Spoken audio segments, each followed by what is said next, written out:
postale gourmande du dimanche consacrée aujourd'hui aux bonbons des Vosges, une confiserie artisanale dont la recette n'a pas changé depuis des décennies. Certainement la clé de son succès. 300 tonnes de ces petites sucreries aux produits naturels sont vendues chaque année. Aurélie Méraud et Arnaud Jacques.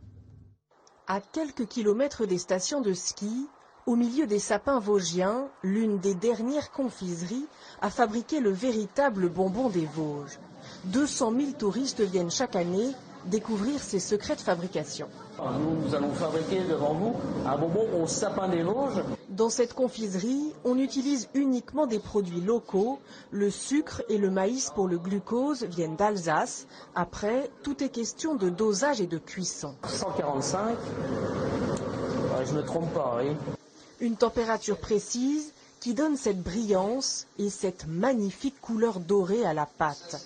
Pour les touristes, un émerveillement. On ne s'attendait pas du tout à ça, le côté vraiment artisanal. C'est les bonbons de nos grands-mères, ils ont une forme de violet, de coquelicot. Et voilà, c'est tout un souvenir, toute une histoire. Et là, ça rentre tout seul dans la machine, il n'y a pas besoin de pousser.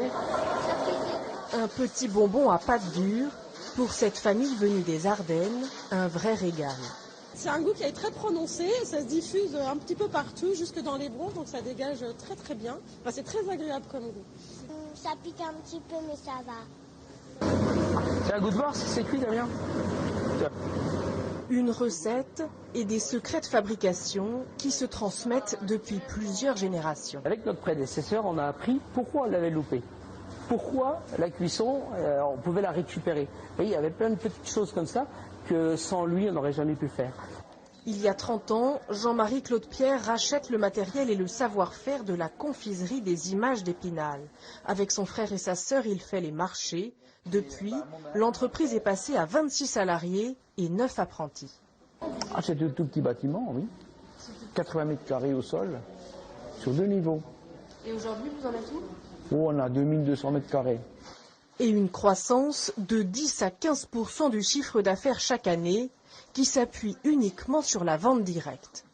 On a tout un développement, un petit tissu comme ça qu'on s'est créé autour de nous, sur les marchés, les foires à l'extérieur, pour faire venir les gens chez nous. Et puis quand les gens ont visité la confiserie, goûté nos bonbons, eh bien, on a la chance d'avoir des clients très fidèles qui nous ramènent des cousins, des copains, etc., etc.